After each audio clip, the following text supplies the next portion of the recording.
Hello, welcome back. You want to see how I achieve this in your malicious isiewu? Watch this video so you don't miss out.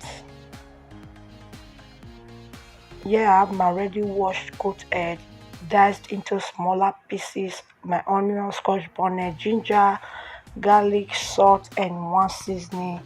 I'll give it a good stir and I'll steam it for 10 minutes. So I'll pour in water, 3 glasses of water, and I'll give it a good stir and I'll cover and cook it for 30 minutes. So yes, after 30 minutes, I'll be adding the goat brain.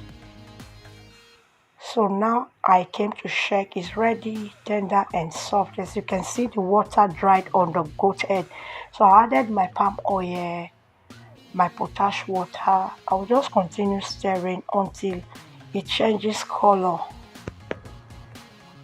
So this is it. Once your oil and the potash mixture is like this, other ingredients can go in. I'll add in my crayfish, my calabash, nutmeg. If you must achieve good isiewu, you must have crayfish, calabash, nutmeg, the goat brain, and your goat head. So for those of you always coming to watch me, I really appreciate your love and support. If you are new to the channel, please subscribe. Turn on the post notification so that anytime we upload, you'll be notified. Feel free to check my channel out for other videos that you might find helpful. So I added the goat head, I gave it a good mix. I added the goat head, the brain, and I gave it a good mix. So now it's properly combined.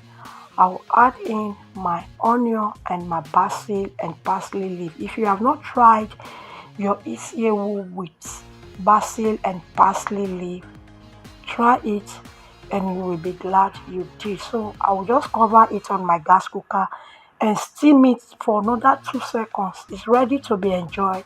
Thank you for watching. See you in my next one.